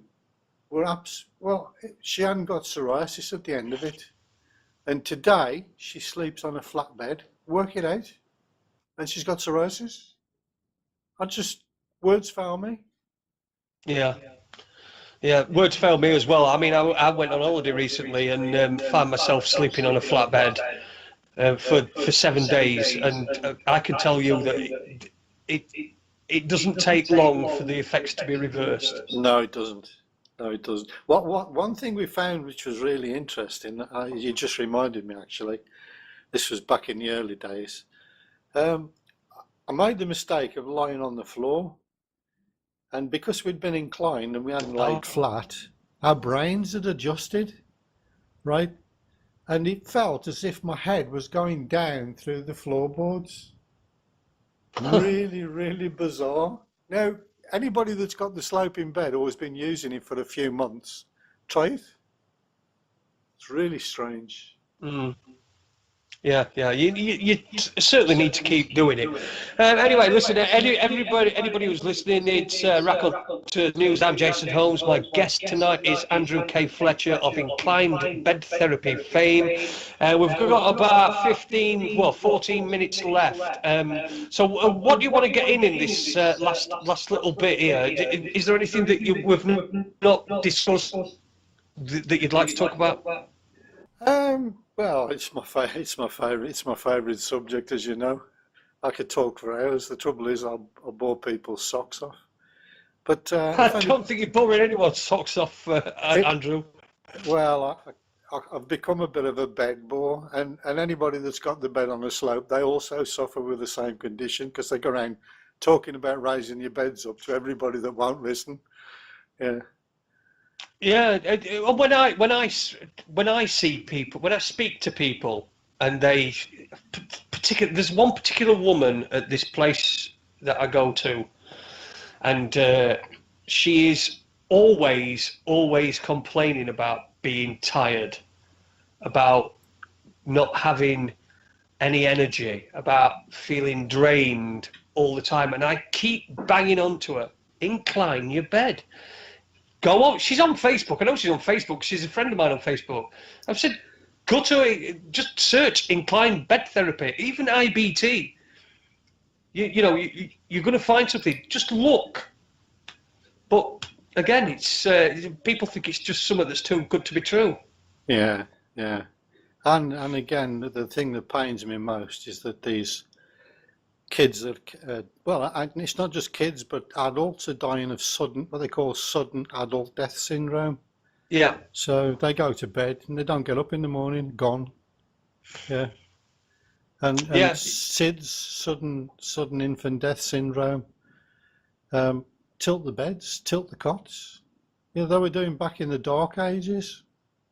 What's wrong? Yeah, I think that's essential for any new parents, isn't it? Is to tilt the bed, the cot, or whatever they're putting the baby in. Well, and if you look at them baby bouncers, they're on an incline as well, so they'd probably be okay for them to sleep in. Yeah, there's been a few accidents with some of the contraptions that they come up with, but that's because of poor design. Yeah, so it's the gadgets that they've come up with, these automated beds that tilt and swing and do things, and that they put the kids in. They're not supposed to stay in there to sleep, but parents have been leaving them in there, and they've been getting problems.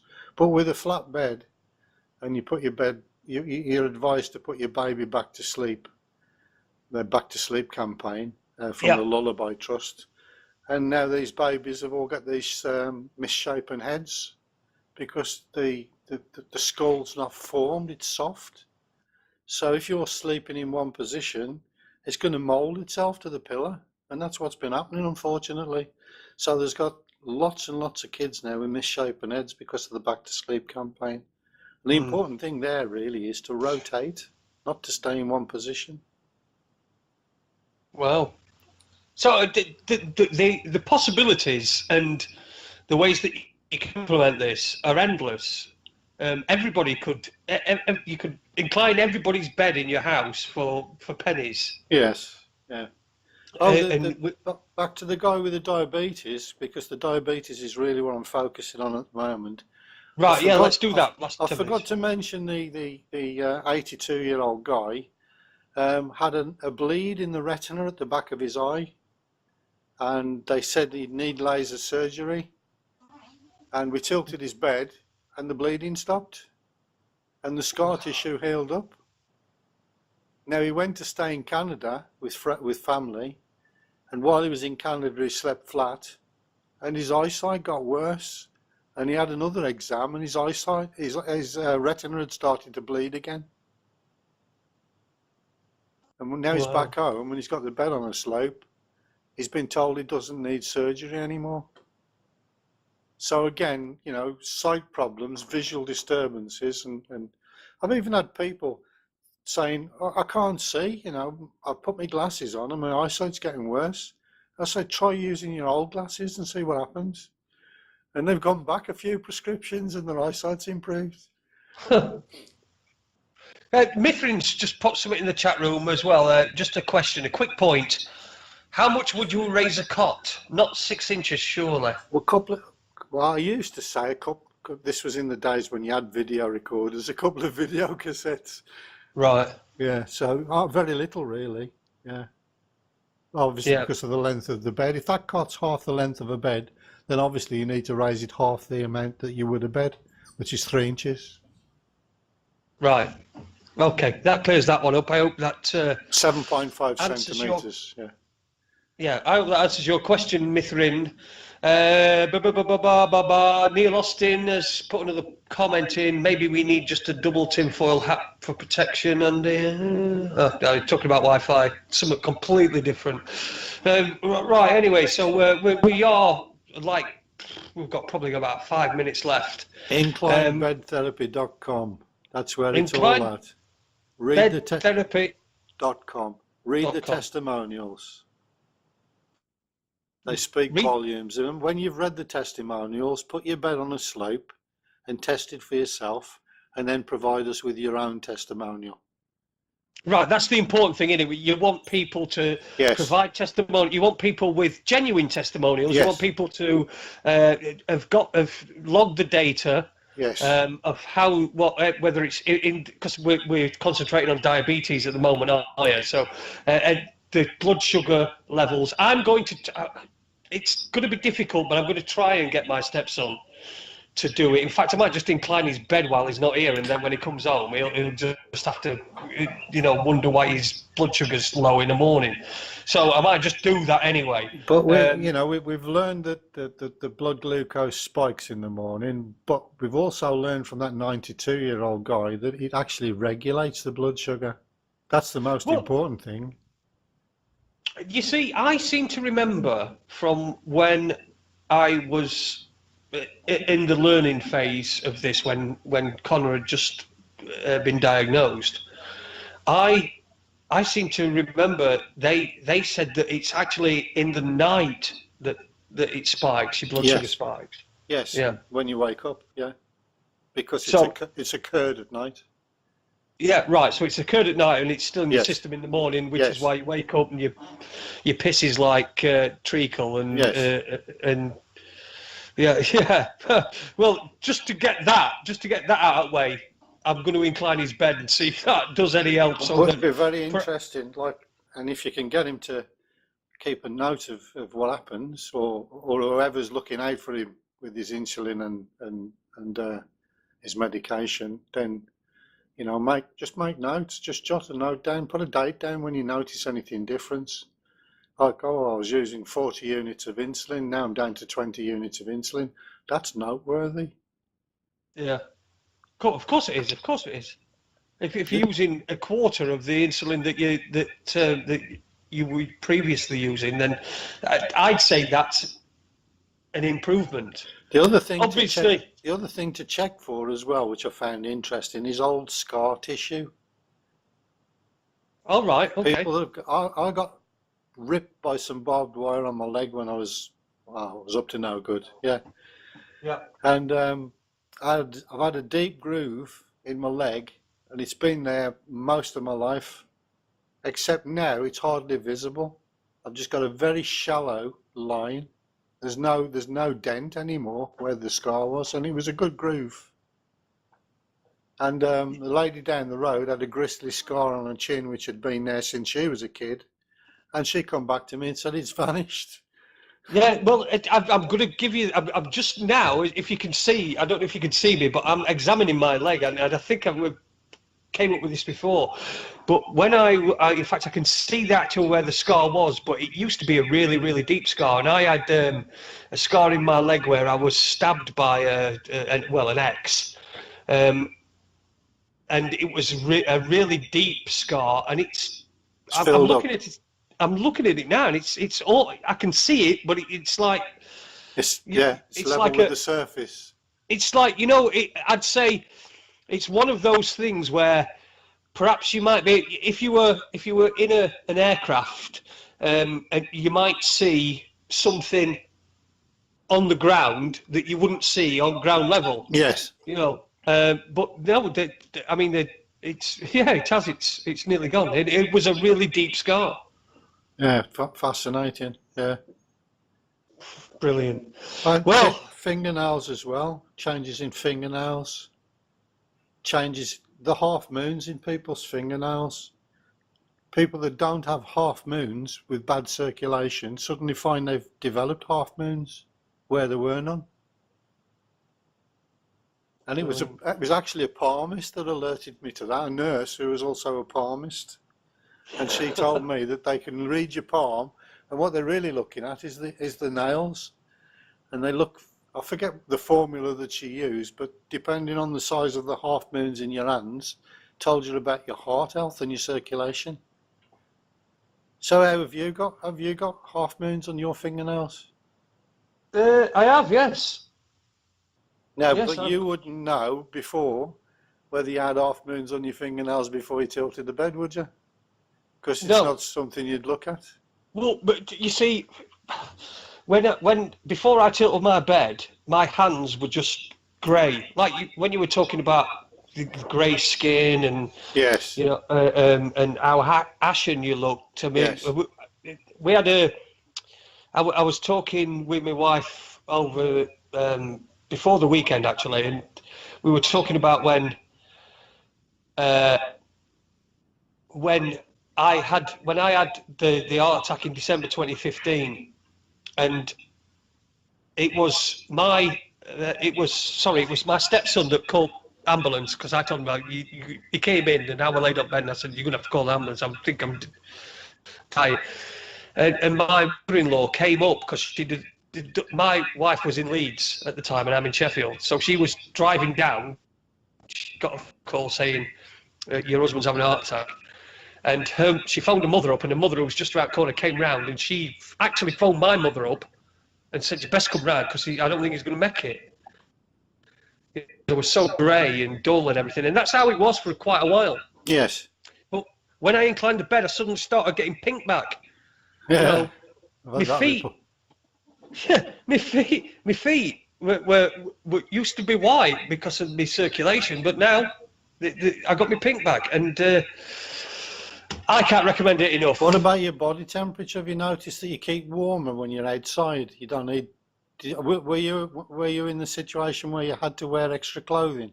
You were always cold all the time. Oh yeah. Oh God, absolutely. Yeah, God. It's the main reason why I didn't go to the football match that I was talking about. Yes. Was because I thought I'm going to be freezing cold, because I'm freezing cold now, and I'm sat in the house with my dressing gown on and eating on, and that were in April.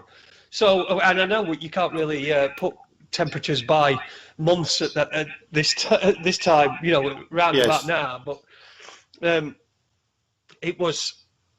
was the main reason. I just thought I'm just going to be freezing to death, and so, but now I'm fine. I'm okay. I can go out when it's cold. I can go out. I just wear a normal amount of clothes, and my circulation is just so much better. And it's worked for me, and it's worked for my wife, and it's worked for Andy and Tina as well. And we're going to have to wrap up this interview. It's we're nearly at the end of the show. In fact, we are at the end of the show. So we're going to have to wrap up this interview. But I'd just like to say, from me and from my wife, a big thank you. I know Andy and Tina would like to say a big thank you. I'm sure there's thousands of people all over the place, all over the country, all over the world, in fact. In fact, if it's got to Polynesia and they're doing tests, then it's going far and wide. It just needs a little bit more. Yes, another 23 years. It needs another 23 years, and it needs us to carry on and continue, and don't just listen to these sort of shows. Just give it a try. At least give it a couple. Would you say a couple of weeks at least? 4 weeks. I recommend 4 weeks. 4 weeks. The first 2 weeks, like I said, can be problematic. So, you know, expect a few aches and pains as if you've been working out in the gym. Put up with it, and get past the 4 weeks, and wow. Brilliant. Yeah, that's it. So at least give it 4 weeks. For me, it took one night. There was no way I was going back after the first night. So, but everybody's different. Everybody experiences things differently. Everybody has a different. And I'm not talking a point of view, but everyone has a different experience. Yes. So listen, we're going to have to wrap up. We're at the end of the show. So I'd like to say a big thank you to you, Andrew K Fletcher, for joining us here on Raconteurs News. 4th time. You're a proper raconteur, and I think we're going to have to open a Raconteurs Hall of Fame, and we'll put you in there first, I think. That sounds like a plan. I would like to say a big thank you for all the listeners and the presenters on Raconteurs News. Thank you very much. And it's our pleasure, it really is. And to be fair, I don't even think I'd be here if it weren't for you. So, so thank you. Listen, right, everybody. It's next week. We've got Neil Sanders. That's the 3rd of October. Neil Sanders is going to be in and talking about his book, his new book, The Only Thing That's real is now, something like that. Anyway, I've got it downstairs. I've been reading it. I'll hopefully have it read by next week. But big thank you to Andrew K Fletcher. Big thank you to Andy Young for producing tonight. Excellent show. Well, I've enjoyed it anyway. I hope you've enjoyed it. We'll be back next week. I'm going to try and get a Raconteurs 2 on for October. For next Monday. I'm going to try my hardest, get one of them up there. Try and keep that dial. Keep that dial. Don't touch it. Keep listening to Raconteurs News. There's podcasts on raconteursnews.com, on my YouTube channel, your Alter Edge Media on YouTube. I post up there, but I don't post them for view. Well, I post them for views, obviously, but I just post them there as a record. And there's a Raconteurs News YouTube channel. Thank you very much for listening. Thank you, Andy. Thank you, Andrew. And we'll see you next Monday, hopefully, but definitely Tuesday with Neil Sanders. Take care. Ta-ra a bit. Bye.